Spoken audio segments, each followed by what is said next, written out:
We are 7 Truth.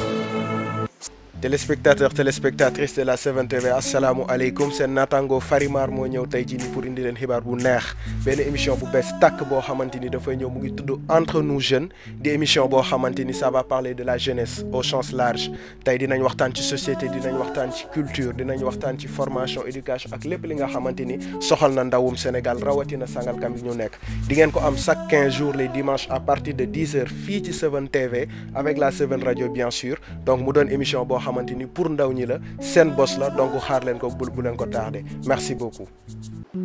Entre nous jeunes, votre émission. Téléspectateurs, téléspectatrices de la 7 TV assalamu alaikum di leen nuyu ku ci nekk ci turam ak santam waaw comme ni ngeen ko gisee tey Farimar qui revient pour le premier numéro de li nga xamante ni mooy Entre nous jeunes. Entre nous jeunes di émission bu bees tàkk boo xamante ni dañ leen ko jagleel yéen ñi nga xamante ni yéen a safoo di seetaan lii di 7 TV ak 7 radio donc mu nekk émission boo xamante ni comme ni ngeen ko déggee rek wàllum ndaw la donc tout ce qui intéresse la jeunesse sénégalaise en général ak jeunesse Sangalkam en particulier moo ñu tax a jóg donc tey nag dinañ waxtaan ci mbir mi li nga xamante ni mooy les politiques d'amélioration ou bien d'accès à la formation professionnelle des jeunes mooy li nga xamante ni daal teg nañ ko mu yombalal ndaw ñi ñu mën a jot ci formation professionnelle de manière générale donc loolu la ñuy waxtaanee waaye nag waxtaan boo gis rek am na koo xamante ni la yeyoo ou bien am na ñu mu yeyoo moo waral tey jii nii du ñu wéet ci plateau bi on a nos invités qui sont là à ma droite on a Cheikh Gueye Lahi qu'on ne présente plus bien sûr Cheikh Gueye Lahi mi nga xamante ni c'est l'ancien président de l'amicale communale de Sangalkam et actuel coordonnateur technique du pôle emploi de Rufisque Cheikh Gueye nuyu naa la. fay naa la bu baax Fary voilà di la remercier avant tout ci invitation bi donc di wax ni c'est toujours un plaisir ñu ñëw 7 Truth parce que aussi c'est une télévision qu'on a vu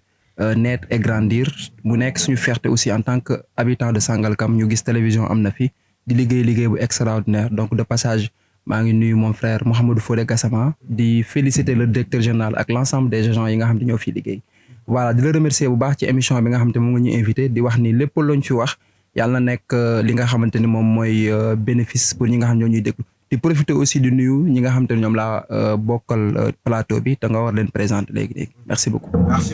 Merci beaucoup Cheikh Gueye Lahi donc à ma gauche on va introduire l'homme le président de l'amicale des élèves et étudiants de la commune de Sangalkam Cheikh Diankha Cheikh Tidiane Diankha comme ni ko gars yi waxee Cheikh nuyu naa la. donc bonsoir tout le monde di nuyu ñëpp di ziar d'abord mon frère Farimar. Donc, di nuyu aussi Cheikh Gueye Lahi, donc l'ancien président et l'actuel coordinateur du pôle emploi et di nuyu aussi à ma droite Nazir donc di rafetlu bu baax liggéeyu 7 Truth donc qui est quand même un partenaire de l'amicale donc déjà heure bu ñu ko soxlaa mi ngi ñëw donc heure bu ñu ko wooyee aussi il n'hésite pas à se déplacer donc dernièrement on l'a amené jusqu'à Dakar et teewul dafa déplacé wu andi ay cameraman ñëw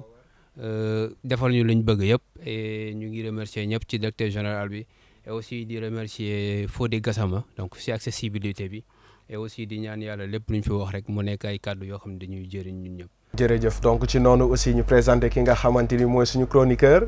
Nazir. Oui bonsoir tout le monde ñu ngi leen di nuyu di leen jaajëfal yéen waa 7 Truth TV di leen wax ni comme ni ngeen ko xamee rek 7 Truth yéen la fi nekkal 7 Truth c'est le Sangalkam 7 Truth c'est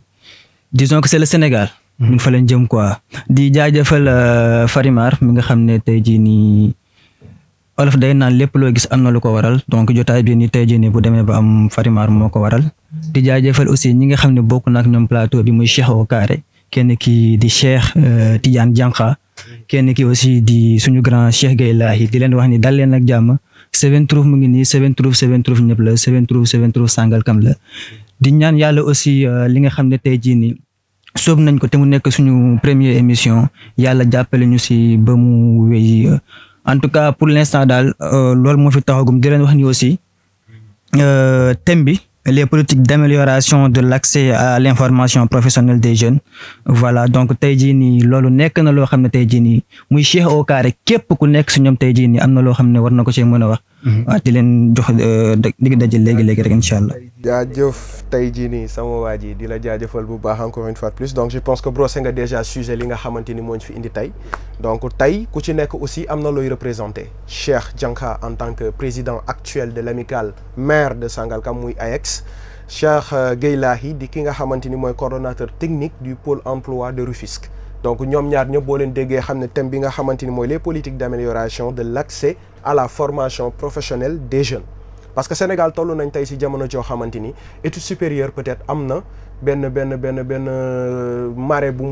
muy traversé te loolu mu nekk benn saytu boo xamante ni je dis que c'est général rawatina aussi sànkam bi ñu nekk donc ci loolu ñu jàpp ni am na ay jéego yoo xamante ni que ce soit l'État que ce soit les collectivités territoriales que ce soit les amicales et même les mécènes yi nga xamante ni ñu jug di ci jàpp ñu ci dox ay jéego donc ci loolu aussi ñu bëggoon ci am seen xalaat lan ngeen ci gis lan ngeen ci xalaat ci mbir moomu donc Cheikh Gueye en tant que coordonnateur technique du pôle emploi de Rufisque aussi mu nekk benn politique boo xamante ni c'est l'État qui l'a mis là pour jàppale ndaw ñi ñu accéder ci formation professionnelle donc Cheikh boo ñu bëggoon tey présenter pôle emploi ci doxalinam ci wàllu woowu lan lay doon.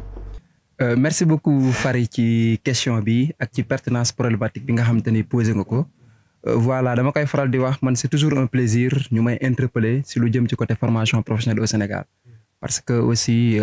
l'ancien président poète le Léopold Sédar Senghor doon faral di wax ni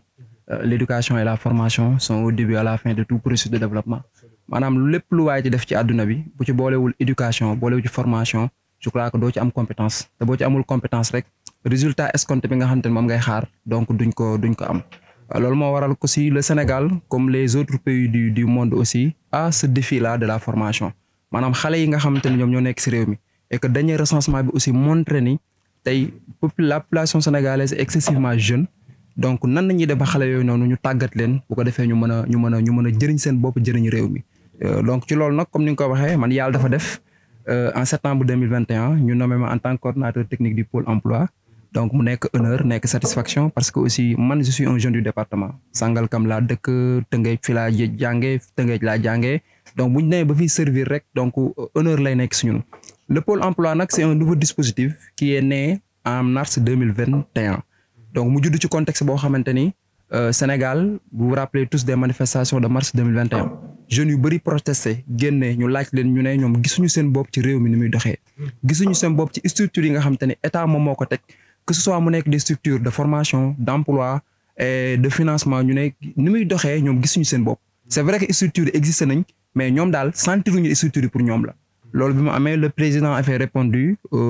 par une phrase je vous ai compris bi mu répondre nag li mu ne ne il faut jeunes yi ñu dem laaj leen lan mooy problème bi lan mooy seen gis-gis ci loolu ñu tëraloon ce que l'on appelle des CLD mooy des comités locaux de développement au niveau des arrondissements après des CDD am des comités départementaux de développement après des CRD am au niveau des 14 régions après en avril le président tëral lu ñu woowee le conseil présidentiel pour l'emploi et l'insertion des jeunes loolu waxtaan yooyu noonu moo jur ñu ne war nañ am dispositif boo xamante ne léegi nekkatul ci grande ville yi parce que bu jëkkoon boo soxlaa yenn structures yi da ngay obligé jóge Sangalkam dem ba Dakar pour déposer souvent aussi da ngay obligé boo koy suivre da ngay obligé di dem di ñëwaat te xam nga ne lépp ñëpp xam nañu temps dafa am solo ci réew donc temps boo ko réglé rek lu bëri di nga ko réglé beneen chose moo nekkoon accessibilité dem Dakar jamono jooju yombul dem Dakar pour dem fa di nga génn xaalis temps bi dina yàgg loolu moo tax ñu ne dans chaque département dañ fa taxawal dispositif boo xamante ni jeune bi bu soxlaa loolu soxlatul mu fay dem mais day taxu ci département am moo tax aujourd'hui dans les 46 départements il y a le dispositif pôle emploi entrepreneuriat pour les jeunes et les femmes maintenant pôle boobu noonu nag c'est une juxtaposition de structure maanaam pôle bi dafa nekk benn bërëb boo xamante ni day regrouper ay structures côté emploi côté financement ak côté formation bi nga xamante ne moo ñu fi tax a toog formation nag au Sénégal c'est géré par le 3FPT le 3FPT mooy le fonds de financement de la formation professionnelle et technique bi nga xamante ni kuréel la boo xamante ni le président moom moo ko taxawal en 2015 mu déroulé et depuis lors 3FPT mu ngi permettre aux jeunes et aux femmes du Sénégal âgés de 16 à 35 ans à 40 ans d'accéder aux formations ñëpp bëgg nañ def formation mais souvent c'est le prix qui pose problème 3FPT bu la jëlee 90% du coût annuel lañ lay fayal bu ñu la fayee 90% du coût annuel 10% yi moom ngay participer ren jii nii rek 3FPT may na 2000 bons bokkul ak bons yi moom 5000 yi mu mayoon daaw bokkul ak yu mu mayoon daaw géej donc chaque année mu ngi renouveler di conserver bons yi nga xamante ni ça dure 3 ans loolu tey au niveau des pôles emploi bokk na ci benn pàcc boo xamante ni état du Sénégal taxawal na ko pour la formation professionnelle technique xam naa bu ñu duggee ci biir waxtaan bi dañ la expliquer les autres programmes yi nga xamante ni ñoom ñoo ki mais damay faral di wax aussi ni ça n'a pas réglé le problème parce que le problème du Sénégal relatif à la formation je disais que ma ne li nga xamante ni état def na ko ci formation professionnelle ça veut pas dire que tous les problèmes sont réglés c'est vrai que tey jii nii problème formation ak défi bi ni mu rëyee nga ñëw di tic au tac régler lépp loolu ça relève de l'utopie mais lu ñu mën a wax daal mooy il y a beaucoup d'efforts qui ont été faits par l'État du Sénégal à travers structures yi nga xamante ni donc taxawal na ko et je crois que bu ñu duggee ci biir émission bi incha allah dinañ revenir sur l'ensemble des programmes yi nga xam ne état taxawal na ko pour ces jeunes. Absolument donc di la jaajëfal ci éclaircissement yi je pense que beaucoup de personnes ont pu comprendre lan mooy pôle emploi ak formation bu Rufisque ainsi que yi nekk au Sénégal donc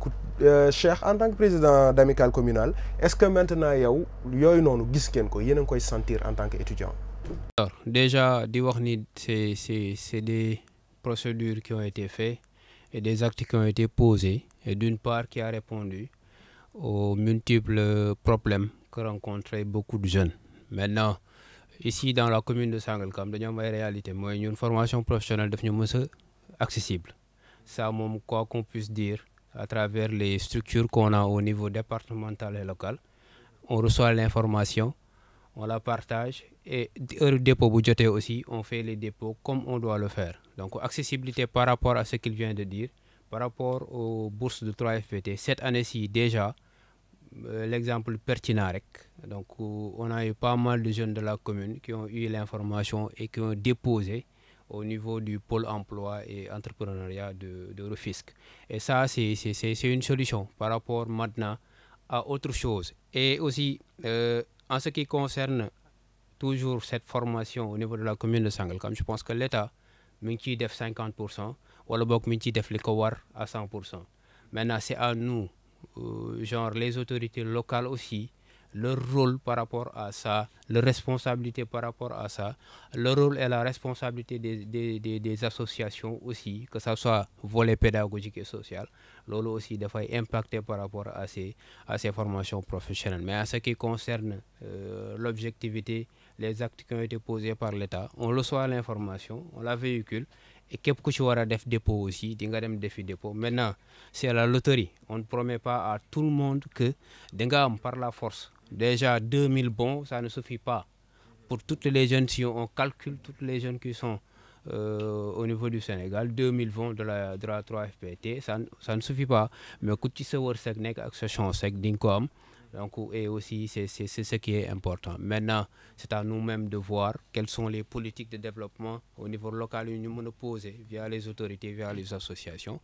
pour firndeel wala boog dooleel loolu état di def ci ñun parce que un sage il dit ne te demande pas ce que ton pays peut faire pour toi mais demande-toi ce que tu peux faire pour ton pays donc ñun ñooy xool au niveau local lan la ñu mën a def pour rendre crédible wala rendre accessible plus ces formations professionnelles. Effectivement donc justement niveau local boobu après xam naa dinañ ci ñëwaat donc entre temps rek ñu bàyyi Nazir mu jox ñu xalaatam moom aussi ci li nga xamante ni la état bi teg comme solution bu war a ñëw tey jii nii jàppale ndaw ñu mën a accéder à ces formations professionnelles là. Merci beaucoup Farimar tout d'abord damay remercier ki nga xam ne mooy Cheikh Gueye Lahi parce que dafa nekk nit koo xam ne ñun ñi nga xam ne ñoo nekk ci commune Sangalkam problème boobu amuñu ko mooy li Cheikh Tidiane Dianka wax sànq muy accessibilité à l'information parce que dafa nekk koo xam ne information dee mu génn illico presto dañu koy parvenir surtout si onde yi nga xam ne tey jii nii ñun jeune Sangalkam yi nga xam ne tey jii nii ñoo fa nekk ñoo ko bokk. Maintenant si par rapport ak bourse yi man je me dis que tey jii nii est-ce que population sénégalaise bi d'abord est-ce que ñoom xam nañ importance 3FPT parce que tey jii nii dañuy gis 3FPT day joxe ay bourse 3FPT am na ñoo xam ne aussi dañuy toog loolu pour Cheikh Gueye Lahi la am na ñoo xam ne dañuy toog ba à un moment donné après la ñuy xam ne ndeke mayoon nañ leen bourse ñenn ñi dañuy ne par message la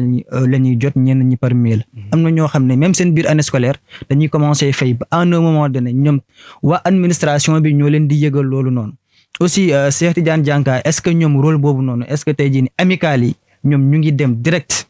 si nga xam ne tey jii nii mooy 3FPT am yenn entretien ak ñoom tey jii yoo xam ne waa 3FPT dañ leen di expliquer l'essentiel en fait parce que tey jii nii en tant que président d'amicale communale moom tey jii nii man je me dis que war na am benn relation partenariat pourquoi pas tey jii nii ak 3FPT ba nga xam ne tey jii nii parce que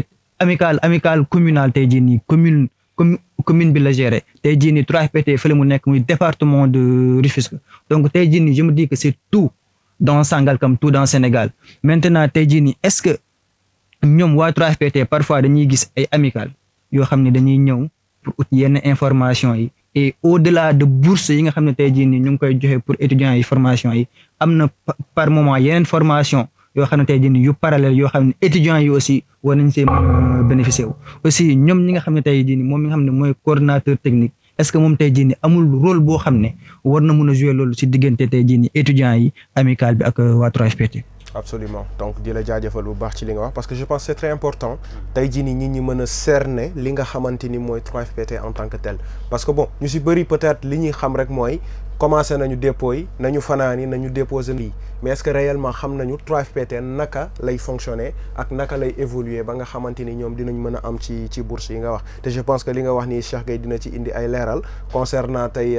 communication bi nga xamante ni war na am mais aussi amical bi war na ci am wàll parce que amical bi je pense que tey moom moo dajale képp kuy étudiant képp kuy élève au niveau de la commune de Sangalkam par exemple parce que Sénégal foo mënti dem am na ay amical yu fa nekk donc ce qui veut dire que ni ñoom ñooy relais bi nga xamante ni moo gën a rapide pour ñu mën a jot ci li nga xamante ni mooy instance bi fi nekk parce que tey en tant que amical je pense que c'est déjà acté am ngeen partenariat avec 3FPT parce que di ngeen dem des fois ñu jox leen ay bourses ou bien jox leen ay bons ainsi de suite donc loolu noonu moom je pense que c'est déjà acté donc juste rek fi ñuy ñëwaatee mooy tey jii nii rôlu état ci accès formation professionnelle parce que déjà wax nga ko xam rôle moo waral tey jii nii mu teg ay jéego pour mën a yombalal loolu mais est-ce que réellement tey jii nii situation bi ñuy dund parce que Sénégal actuellement université yi tëj nañu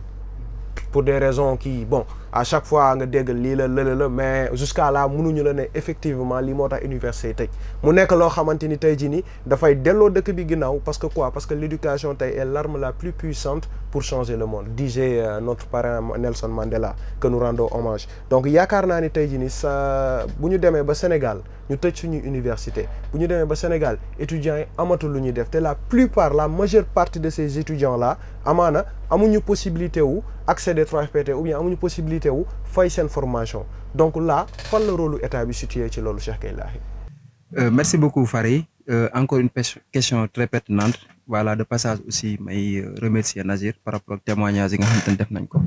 di wax ni aussi ñun moom nous sommes des fils de Sangalkam voilà ñun moom fi ñu dëkk lépp loo xamante ni voilà souvent sax ñu traité ñu de nationaliste mais dañ koy accepter quoi suñu deret la nekk voilà bon suñu rôle mooy lépp loo xamante ni mën nañ ko pour suñuy jeunes frères am information yi ñu koy def d'autant plus que aussi man je dama koy signaler chaque jour man je suis un produit de la vie associative man j'ai gravi les échelons de la vie associative et tey honneur la sax may gis ay Farimar ñu nekk di gérer affaire yi parce que ñun bañ siy nekk ñoom ay xale yu ndaw nañu woon je me rappelle sama rek Mama Khady bi muy àndal bi muy def CI tey sama kanam donc cela veut dire que kon ñun am nañ lu ñu acquérir ci côté association moo ñu waral tey fu ñu mënti nekk duñu sëgg en fait dañuy siggi parce que am nañ benn formation boo xam ne am nañ ko donc je vous encourage par rapport responsabilité yi nga xam te ni yor ngeen di wax ni da leen di jariñ parce que un jour viendra incha allah fa la ngeen koy tegee après di ngeen nekk seen bopp quoi comme nuñ koy defee. voilà pour ce qui est de la question c'est important l'État a un rôle primordial lu jëm ci côté formation professionnelle et déjà lan mooy état parce que tey tout gouvernement moom mooy définir la politique intérieure et externe donc du pays maanaam buñ ne yow yaa jiite état yow ñu ne président Macky Sall par exemple yow yaa gagné yow yaay président de la République tey réew mi ni mu war a doxee ci at yi nga xamante ni moom nga ko yoree yow yaa ko war a définir yow yaa man de lii laa bëgg dans 5 ans sama réew samay jeunes nii nañu war a mel dans 5 ans formation professionnelle fii la nekk nii la war a dem loolu nag c'est la responsabilité de l'État donc tout ce qui tourne autour de la formation professionnelle c'est la responsabilité globale de l'État maintenant nag ginnaaw bi ñu nangoo responsabilité boobu noonu l'État aussi a eu benn objectif d'orienter les jeunes dans la formation professionnelle et technique et on est autour de 30% parce que dañoo seetlu woon ni formation professionnelle technique valoriser wuñu ko woon léegi nii sax nit yi di wax formation professionnelle technique mais bu njëkkoon boo doon wax affaire formation lu jëm ci côté plomberie électricité gars dañoo wax ne le dernier choix la quoi pour ñi nga xam te ne dañoo bàyyi jàng la pour ñi nga xamante ni seen jàng soriwul loolu la gars yi daan wax tey boo gisee nit mu la formation électrotechnique laay def électromécanique mais da nga koy jàppee kon ñoo xamante ni dañuy sol ay tenues dañuy sol ay kii loolu nga leen di waxee donc nit yi xamuñu woon valorisation de ces formations alors que ce sont ces formations qui te permettent d'être compétitif dans la marche de l'emploi maanaam nga jàng am xam-xam am loo mën a liggéeyal sa bopp même bu ñu la recruter wul sax nga mën a créer li nga xamante ni moom mooy sa entreprise bopp mais tey l'État a fait beaucoup d'efforts par rapport à ça te ni nga koy xoolee da ngay dem dëkk boo dem presque dans les départements il y a des centres de formation professionnelle tey boo demee Rufisque am na centre de formation professionnelle Bargny centre de formation professionnelle Diamniadio centre de formation professionnelle nga dem fi nga xam ne moom mooy Diamniadio y a les 2 centres sectoriels le centre de secteur de formation professionnelle BTP bâtiment travaux publics ak le centre de technique de formation professionnelle même bi ñu woowee les mécaniques métiers mécanique et engins motorisés mu des formations yoo xamante ne tey c'est pour permettre aux jeunes ñu mën a jàng am métier donc loolu la État du Sénégal def au niveau national ginnaaw bi mu defee loolu aussi j'ai parlé tantôt de 3FPT mais il y a l'ONFP l'Office national de formation professionnelle il y a le PF2 mooy le programme de formation école entreprise bi nga xamante ni c'est une formation alternance yàggul dara lancé woon nañu à travers nos communications que ce soit mu nekk suñuy plateforme digitale wala suñuy WhatsApp ni État dafay recruter ay jeunes yoo xamante ni 80% entreprise la 20% au niveau des écoles loolu État da koy lancé mooy formation alternance bi actuellement nii sax waa DER lancé nañ benn programme de formation bu ñu woowee BIS c'est un parcours de formation boo xam ne ça permet aux jeunes domaine bi ngay yëngatu ñu renforcer la ci suivant des renforcements spécifiques boo paree nga am ci diplôme boo paree aussi moom jox la ouverture boo xam ne dina la permettre nga mën a accéder à des opportunités donc voilà un petit peu beaucoup de possibilités yi nga xamante ne État du Sénégal taxawal na ko maintenant nag le problème nag souvent mooy les jeunes aussi léegi amatuñu benn dispute kii boobu noonu maanaam tey nga gis benn opportunité am nga ne man damay dem déposer ji souvent tey c'est vrai que information bëri na mais jeunes yu bëri dañuy xaar jeunes yu bëri man dama koy seetlu programme yi tey yi nga xam ne mooy am pôle emploi ba peut-être formation 3FPT bi la waa zone bii nii bëri mais yeneen programme yi mais doo gis sax waa zone bii nii ñi ngay gis mooy Rufisque ville ngay gis Rufisque Nord Rufisque Est ñoom ñooy gën a ñëw bu ko defee ñoom ñooy gën a bénéficier wu ci kii alors que ça doit être au niveau départemental les 11 communes yi nga xam ne nekk nañ ci département bi war nañ si bénéficier wu beneen chose bi nga xam te ne bëgg naa ci rapport ci interpellation bi aussi 3FPT dafa mettre en place des dispositions pour permettre jeune bi ñëw déposer bu ñu la financer bu ñu la joxee formation nga bañ a nekk di déplacer wu di ñëw di ñëwaat moo tax dañ ko digitaliser jeune bi boo ñëwee nga def sa dépôt ñu jël sa carte d'identité laaj la nga bëgg a def ban école nga ko bëgg a defee bu amul information ñu conseiller la ba nga déposer liste yi bu ñu génnee c'est pas dañ lay wax nga ñëwaatal non on envoie des SMS ku nekk war nga mën a gis sa portable SMS ne la l'État du Sénégal à travers le 3FPT vous a accordé un bon de formation dans tel établissement veuillez vous rapprocher de votre établissement pour les formalités loolu lañ lay wax mais c'est vrai que nag souvent nag mu am cas yoo xamante ne ñoom dañ ne duñ jot message wala seen portable dafa réer si diggante bi boo ñëwee pôle emploi mën nañ taper jox la li nga xamante ni moom mooy sa kii bu ko defee nga mën a dem école donc nag ci loolu nag am nañu jeunes yu bëri nag non dañu waroon woo wala dañu waroon publier les listes non nous sommes dans l'ère du digital les personnes d'aujourd'hui ce sont des citoyens numériques il faut que tamit nit yi mën a dem ci aspect boobu noonu am na jeunes yoo xam ne aussi may nañ leen ñu ne yëguñu ndax may nañ leen ñu nekk di fay loolu c'est la responsable de l'établissement parce que 3FPT bu la mayee bourse day ñuy envoyer lettre d'engagement aux établissements lettre d'engagement yi bu ñëwee même élève bi présenté wul école bi moom moo ko war a woo mais souvent y a des écoles yoo xamante ne aussi du ñu jouer franc et loolu aussi 3FPT commencé na def ay mission de supervision yoo xamante ne bépp école boo xam ne respecté wu réglementation boobu noonu dinañ dal sa kaw dinañ récupérer sa agrément ba doo mën a amati ci bon formation professionnelle je crois que daal en grosso modo répondre naa sa interpellation sur la responsabilité de l'État par rapport à la formation professionnelle ak les dispositions yi 3FPT jël pour permettre aux jeunes ñu mën a am information ñu mën a dem jàng ci effectivement je pense que réponse bi moom leer na nañi lu ñu si xamutoon sax xam nañu ko aussi xam nañ lu ñu xamutoon parce que ONFP bi may dégg nii men yi ak BS bi aussi gis naa ko d'ailleurs partagé naa ko maa ngi ñu waajal dara xam naa ne après dinañ fa jaar parce que amal nañu solo trop BS bi nii voilà donc juste dans cette optique là on va passer la parole à Cheikh Diankha moom aussi mu wax ñu rôle amical bi taxawaayam ci accès formation professionnelle parce que wax na ko léegi toll nañ foo xamante ni amaana études supérieures yi benn instant ñu bëri dañ koy gisee ni daf leen di tardel parce que da ngay jàng ba licence obligé nga am master minimum après nga war a defiwaat formation professionnelle pour certaines filières bien sûr donc ñu bëri jàpp ni tey jii nii retard booy def la or que boo amee bac automatiquement def formation professionnelle après la licence tu peux peut-être commencer à travailler donc mu nekk benn idéologie boo xamante ni commencé nañ ko seetlu sur si sénégalais yi yow ban gis-gis nga ci am en tant que président d'amicale mu leer la ni aussi des fois nga jàkkaarloo ay étudiants yoo xam ne dinañ ci waxtaan ak yow am ñu indil daal. Non, l'exemple pertinent déjà, c'est moi-même. Parce que moi, j'étais à l'université Cheikh Anta Diop de Dakar, à la faculté des sciences juridiques et politiques. Et je pense que def naa fa presque 4 ans. Parce que année Covid-19 fa la ñu fekk. ñu pare foofu jóge foofu actuellement on est en formation professionnelle. Et di Cheikh Gueye di wax naan gars yi dañ naan sol tenue parti et je pense qu'ils ne comprennent pas. Parce que déjà, devenir un ingénieur en mécatronique, je pense bien que c'est être au cœur même des constructions automobiles. Parce que déjà, c'est 2 branches. Il y a l'aviation, il y a l'automobile. Léegi nag être un ingénieur dans l'automobile, loolu je pense bien que c'est au même titre des ingénieurs civils wala ñu nekk ci bâtiment wala ñu nekk ci construction ainsi de suite. Je pense que loolu amul métier bi gën a rapporté. Et actuellement fi ñu toll nii. Je dis pas que les marketing, communication, les gestions et tout, ça ne marche pas. Mais je pense que le domaine mécanique, ça commence à évoluer et ça commence à avoir de l'importance au sein du Sénégal et dans le monde même. Parce qu'actuellement, ku ci dàq créer auto la ñuy wax ku ci dàq defar avion bu rafet la ñuy wax ku ci dàq andi lii ku ci dàq andi lii. Et je pense que loolu moom c'est important. Et beneen bi ci topp aussi mooy formation professionnelle. Dafa nekk une porte à la réussite. On ne dit pas que les études supérieures sont pas importantes. Il faut aller étudier, mais il faut aller aussi bien étudier. Et formation professionnelle yi waa Pôle emploi di joxe je pense que Cheikh Gueye ñëw na ci mais dafa fekk y a benn affaire bu am solo mooy nit ki boo bëggee yow yaa dem jàppale sa bopp. Je pense que bunt yi day ubbeeku rek mais nit ki boo bëggul. Genre nañu andi président de la République devant toi mu signé lépp mais du dem parce que yow da ngay toog toujours di ko xaar et malheureusement si actuellement ci loolu lañ toll.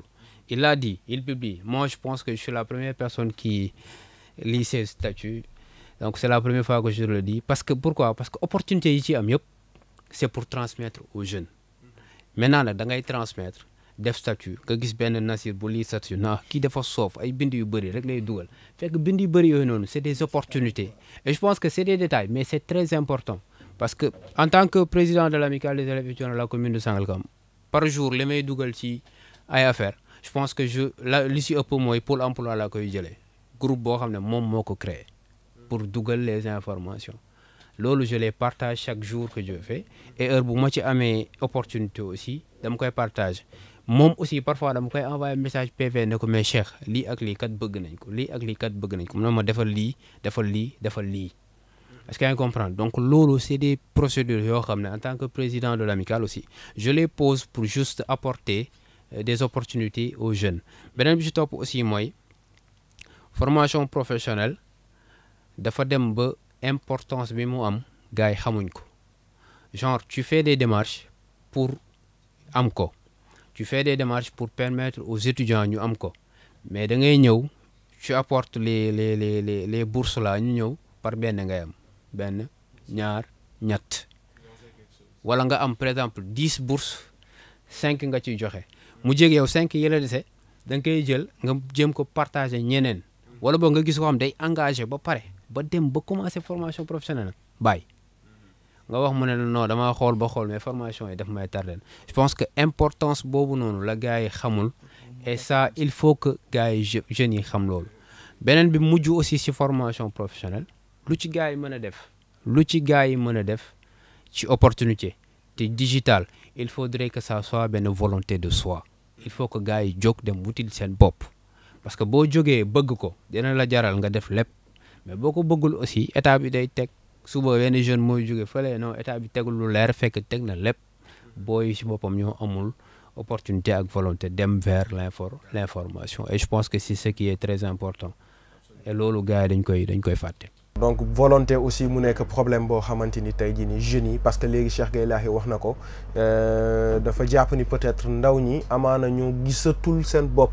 ci mbir yi moo waral des fois mu yéex parce que li nga wax ni ñun on l'a vécu ici à Sangalkam l'année passée on avait eu des bourses de formation on remercie grand Laye Senghor de passage parce que moom moo ñu ko fi indiloon ñu jël ay bourses teg ko à la disponibilité des jeunes mais malheureusement quelques ngay gis wala ñu am ñu ñëw jël ba war a dem inscrire après voilà y a pas de suite mais bon espérons tout simplement que actuellement ak fi réew mi toll ak ni éducation supérieure di doxee dinañ gën a comprendre loolu noonu donc juste balaa ñuy ñëw ci côté collectivité territoriales yi ak collectivité locales yi Nazir lan nga xalaat ci loolu. Man je vais commencer par la prise de conscience parce que je me dis que les jeunes ils sont pas conscients en fait man parce que tey jii nii ku nekk bu waxee ku nekk bu expliquer. Par là tu comprends que jeune Sénégal yi dafa am benn période bu ñu toll boo xam ne tey jii nii ils savent pas ce qu'ils veulent dans la mesure où ñu jox la bourse ne la 10% ngay fay bu dee 1000 francs 100 francs ngay fay suma juumul donc tey jii nii loolu mu nekk loo xam ne dafa difficile ci yow trop wala tey jii nii ki nga xam ne dafa dem andi la bourse ne la yow doo fay dara paas ngay fay booy jàngi ji voilà loolu rek ngay fay yow tey jii nii ngeen négliger loolu noonu man je me dis que tey jii nii jeunesse sénégalaise dañu am benn problème bu rëy côté boobu noonu parce que Cheikh wax na ko état bu Sénégal am na si benn devoir bu am importance loolu on n'en disconvient pas mais tey jii nii képp ku nekk képp koo xam ne tey jii nii jeune nga état bi li mu mën ci benn côté mooy tey jii nii andil naa leen li état mënul def ay porte à porte état mënul dem ay grand place état mënul dem ay association état li mu mën mooy comme pôle emploi ni mu fi nekkee ne lépp a ngi foofu tey jii nii Nazir bi soxla Cheikh bi soxla moom moo war a dem ba foofu noonu donc je pense que tey jii nii jeune tey jii nii yi nga xam ne ñoo nekk Sénégal tey parce que l'exemple elle est patente en fait da ngay gis tey jii nii sama genre yi nga xam ne fac lettre lañ nekk da ngay jàng ba am sa licence après qu'est-ce que tu veux faire en fait c'est une question à se poser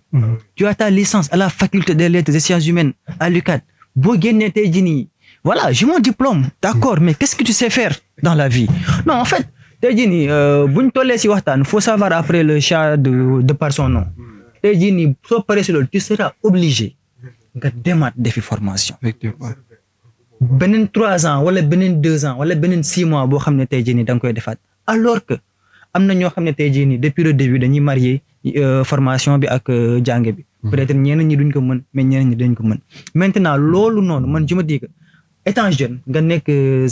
jugee CM dem lycée yow sa bët da nga koy teg trop université te université c'est pas pour tout le monde université dafa am ñu ko moom am na ñoo xam ne ils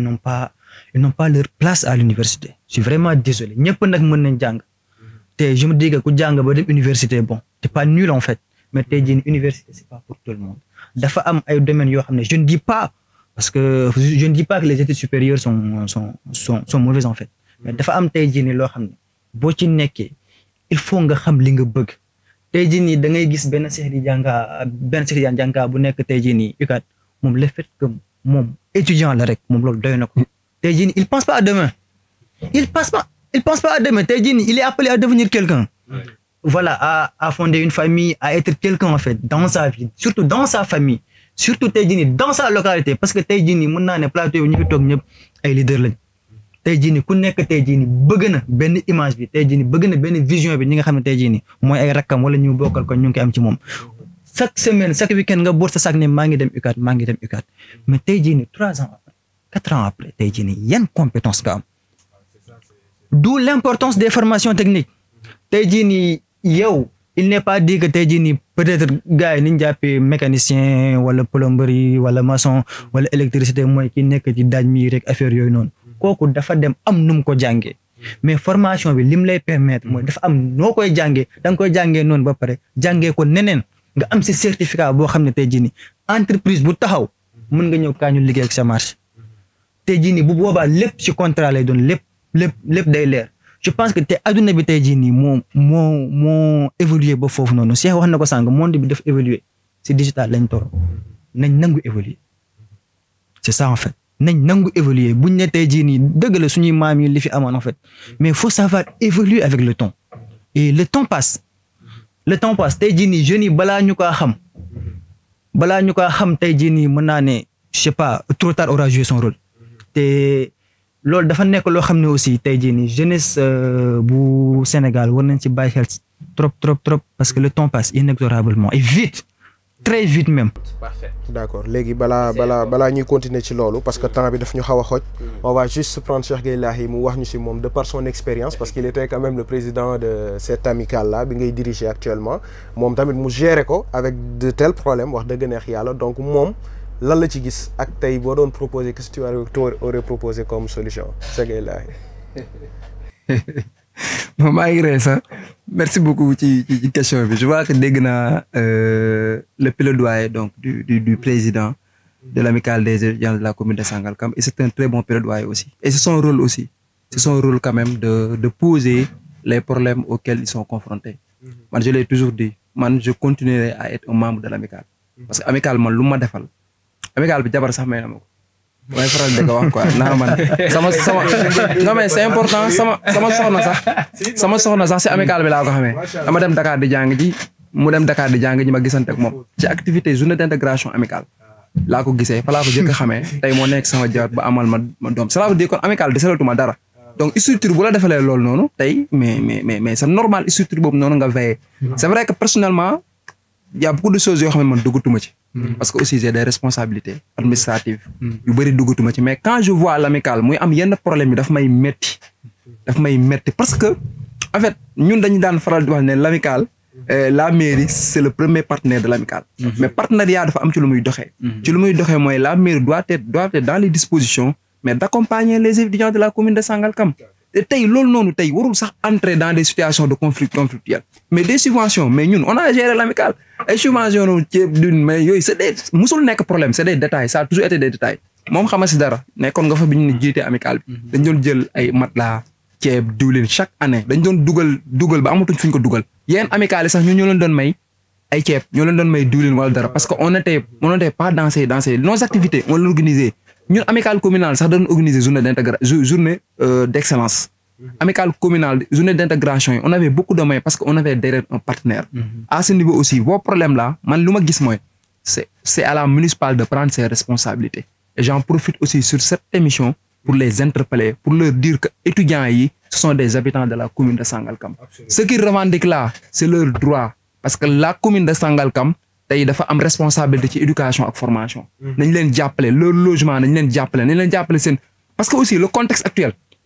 c'est un contexte difficile tëj nañ université yi nit yi ñu ngi jéem a wut ay formations yu ñu mën a def pour man la municipalité doit investir davantage dans l'éducation et dans la formation loolu c'est un plaidoyer et la dame bi nga xamante ne moom moo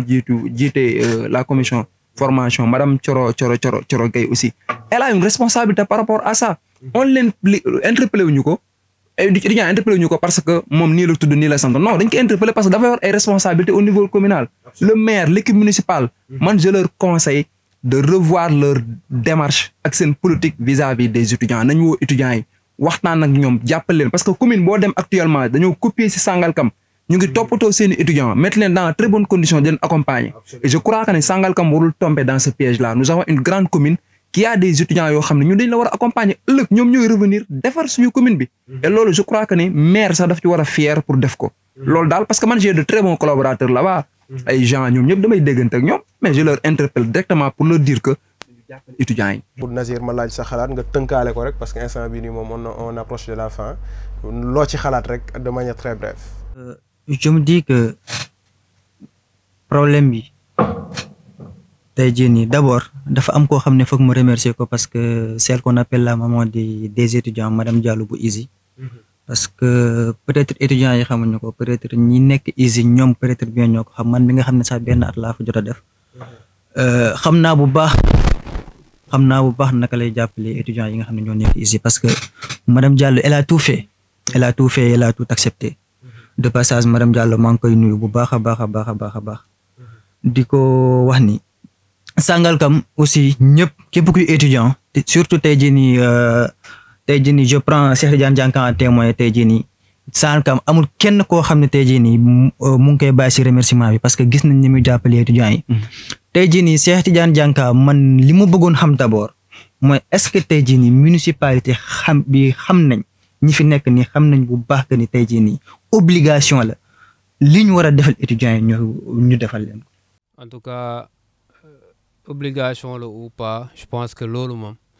ils ont tendance à dire que non c'est pas une obligation c'est quelque chose boo xam ne bu ñu ko mënee dañ koy def ou pas mais man moom leen laay wax que ça soit obligation ou pas c'est quelque chose qui doit être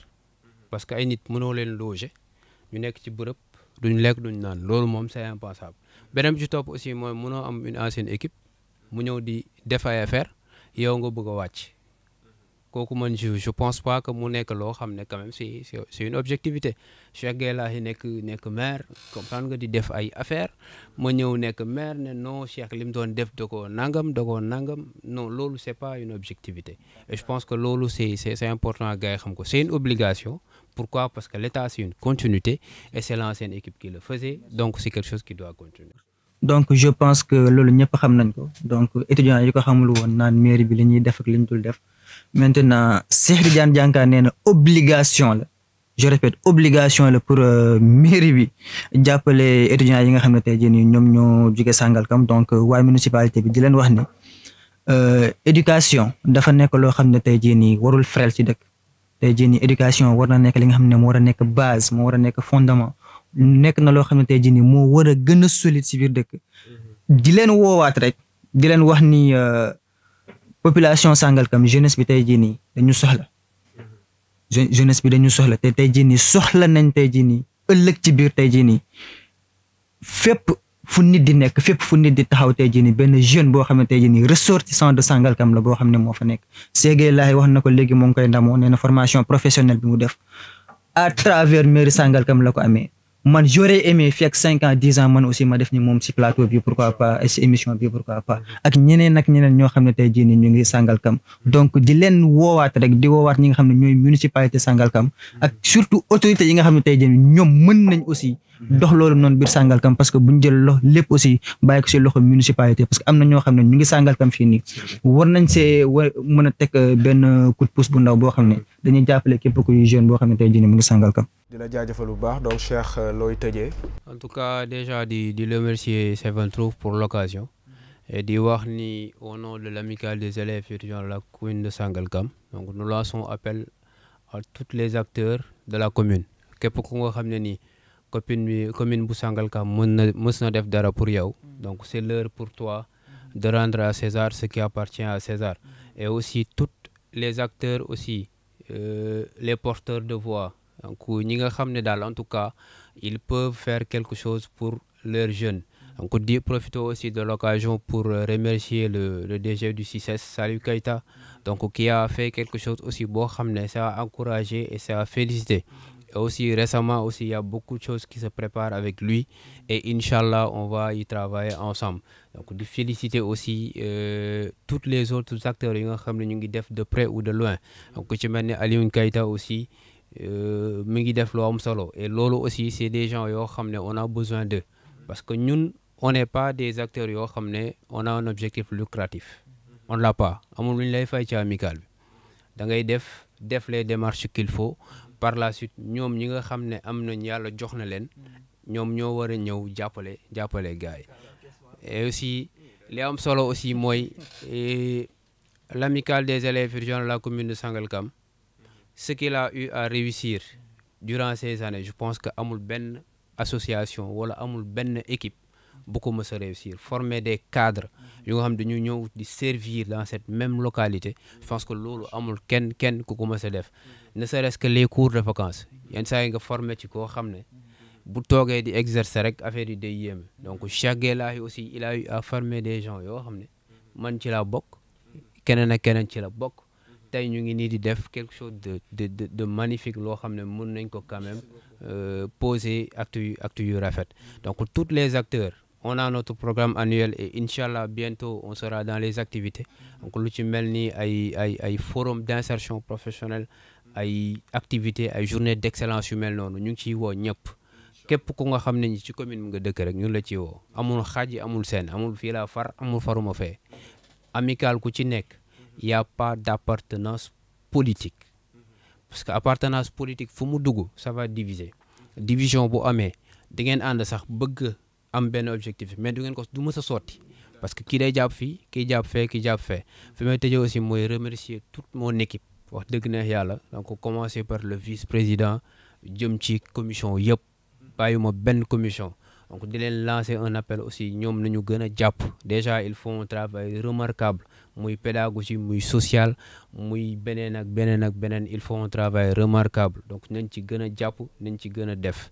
et penser aussi qu'un jour dinañ toll fu ñu war a joxe amical bi et di ñaan yàlla ñu mu may ñu yeggali ci jàmm ak salaam et di remercier ñëpp vraiment ci émission bi donc Seven Truth moom suñu télé la merci beaucoup vraiment. Nas donc ñu bàyyi la nga tàggatoo. waaw man moom fi may commencer mooy damay jaajëfal waa Seven Truth parce que lii dafa nekk loo xam ne commune Sangalkam surtout dañ ko soxla woon. fu ñuy jooyee en fait parce que tey jii nii dafa am ay émois yu bëri ay remords yu bëri yoo xam ne tey jii nii dafa nekk si ñun tey jii nii Seven Truth dañuy permettre ñu exalté wu ñu épanché wu tey jii nii ñu génnee li nga xam ne tey jii nii moo nekk si ñun di jaajëfal tey jii nii ñëpp ñi nga xam ne ñoo fi nekk di liggéey suñuy caméraman ak suñuy techniciens di leen jaajëfal ñëpp di la jaajëfal yow mi tamit j'ai l'habitude de t'appeler mon moellon parfois neen dañ ñuy jaawale mais ce que je dis souvent mooy ñuy jaawale dañ ñoo gisul parce que taayu du benn di jaajëfal aussi sama yaay sama yaay parce que waaw suñu yaay ñun ñëpp damay wax turam ngeen jégal ma nee na Ramatulaay parce que lu ma am moom la lu ma doon moom la ak fi ma jëmit moom la je pense que j'ai l'habitude de dire que ni sans elle ma vie n'a pas de sens di jaajëfal aussi sama yaay Mambalo parce que dama bëri yaay waaw dama bëri yaay sama yaay Mambalo non il le faut parce que tey jii nii première émission la et je pense que peut-être après mën naa leen bañ a remercier mais première émission bi foog seen tour génn fi sama yaay Mariama Mballo sama papa Boa Konaté sama père aussi pas vieux donc di wax ni Ségué Lahi merci beaucoup Cheikh Tidiane Dianka merci beaucoup Farimar aussi merci beaucoup. jërëjëf donc Ségué Lahi ñu bàyyi la nga def sa mot de la fin. maa ngi lay remercier bu baax Fary di la encourager di wax ni c'est une fierté pour moi de te voir prendre des initiatives parce que aussi là où nous sommes dans le monde nous avons besoin d'hommes d'action des personnes qui prennent des initiatives. On est passé par là on continue donc de le faire bu ragal fi nga jëm donc adduna bi loolu la rek li may faral di wax sax saa su ne ragal yëpp yàlla la voilà pour le reste aussi di encourager aussi ñëpp ñi nga xamante ne ñoo ñu liggéey ci kii je vois que vous avez une équipe très jeune donc yoo xam ne samay frères ak samay sœurs ñoo fi nekk donc bonne continuation jàpp leen ni vous êtes en train de vous forger dans votre travail fixez-vous des objectifs ngeen amay ambition ngeen xam ni bépp journaliste wala que soit mu nekk animateur wala kenn kuy liggéey ci lu jëm ci côté audiovisuel fu ñu mënti nekk yéen mën ngeen ko dépasser donc ñoom ñëpp ci lii nañ tàmbalee donc bu baax ñu leen di suivre aussi di gis liggéey bu am solo bi ngeen di def donc wax naa ko sànq Fodé aussi di ko remercier bu baax l'autre chose aussi bon di profiter ci occasion bi aussi di ñaanal Bokk Jom ASC Bokk Jom match bi mu war a jëm mu am si ndam bu baax a baax ASC Cosaan qualifié nañ ñu ngi waaj a jouer suñu final bon Sangalkam a besoin de ces victoires là donc Sangalkam a besoin de se retrouver autour de l'essentiel la jeunesse de Sangalkam a besoin de ça parce que aussi ko xam Sangalkam xam ne nous avons toujours été voilà la ville quoi le centre et ça va continuer am na yenn équipe yi ñuy jéem a kii nii sax kii nii waaye dañoo amel bor incha allah dinañu fay suñu bor voilà di remercier aussi di nuyu aussi sama waa dëkk waa Déli Biram Ndaw dama koy wax saa su nekk sama émission aussi falaa juddoo voilà falaa juddoo c'est une fierté ASC Lac Red Ba aussi moom moo gagné Comico 5 yaagul dara dem naa seen entraînement seetaan seen match dama leen di seetaan ñoom aussi yàlla may ndam li boo ko defee ñu dem foofu feete ko fa incha allah. di leen jaajëfal ku ci nekk ci sa tur ak sa sant Nas maa ngi lay jaajëfal sama chroniqueur bi di am contentement encore une fois plus di bokk ak yow li nga xamante ni mooy plateau Cheikh Tidiane Dianka comme toujours comme je le dis maa ko gën a sonal ci amical bi mais c'est toujours dans le souci de bien faire di la jaajëfal aussi bu baax a baax ci disponibilité bi Cheikh Gueye Lahi moom dañ koy beral remerciement parce que tamit c'est un grand frère boo xamante ni depuis le début il a été là pour nous appuyer pour nous épauler ba pare won ñu yoon bi te loolu wax dëgg neex yàlla dafa di loo xamante ni dañ ko war a santé war ko gërëm ñun aussi ñu tourner jëfaat la même chose avec nos jeunes frères te inchallah on espère que duñu leen décevoir ci mission boobu noonu di la ne rek entre nous jeunes aussi mu ngi xaar nga indil ñu ay bons de formation indil ñu ay yoo xamante ni gars yi ñuy suivre dañ leen mën a jox ñoom aussi ñoom ci bourse yi am ci yeneen ak yeneen yi nga xam ne war na mën a am te xam naa ne loolu moom dina doon lu ami donc di remercier toute l'équipe technique bi fi nekk que ce soit Awa mi nga xamante ni mu ngi nekk à ma droite ki nga xamante ni mooy Khalilullah Bamba Ngouda ñëpp maa leen nuyu ak Fanta mi nga xam ne maa bokk ak moom koñ di leen jaajëfal di jaajëfal toute l'équipe de la Seven Truth muy DG PDG ak ñëpp Gassama di jaajëfal aussi sama waa koñ waa Bayal man awma ASC man Bayal laa am waaw man Sangam laa dëkk mais Bayal laa am yaay satu ngaari ne Jali sama umpaañ sama yaay sama papa di ko ñaanal yàlla yërëm ko xaare ko aljanna j'aurais aimé vraiment que nag mu fekkee lii parce que sama émission mosu ko raté mais alhamdulilah santé nañ ko yàlla te on sait que ni fi mu nekk aussi du jóg si du veiller si ñun donc ñuy ñaan yàlla rek mën ko rendre fier à travers li ñuy def di jaajëfal ñëpp ñi nga xamante ni ñu ngi xaar émission bi nag bëri na waaw mënuma citer ñëpp mais jàpp leen ni képp ku seetaan émission bi jox naa la dédicace émission bi sa émission la entre nous jeunes ce sera tous les 15 jours à partir de 10h tous les dimanches yi nga xamante dina daw donc di leen souhaiter tout simplement un bon repos dominical ñu dajawaat ci beneen numéro entre nous jeunes merci beaucoup. We are Seven Truth. téléspectateurs téléspectatrices de la 7TV assalaamu aleykum seen naataango Farimar moo ñëw tey jii nii pour indi leen xibaar bu neex benn émission bu bees tàkk boo xamante ni dafay ñëw mu ngi tudd entre nous jeunes di émission boo xamante ni ça va parler de la jeunesse au sens large tey dinañ waxtaan ci société dinañ waxtaan ci culture dinañ waxtaan ci formation éducation ak lépp li nga xamante ni soxal na ndawum Sénégal rawatina Sangalkam bi ñu nekk di ngeen ko am chaque 15 jours les dimanches à partir de 10h fii ci 7TV avec la 7 radio bien sûr donc mu doon émission boo xamante ni pour ndaw ñi la seen bos la donc xaar leen ko bu leen ko tardé merci beaucoup. Entre nous jeunes, votre émission.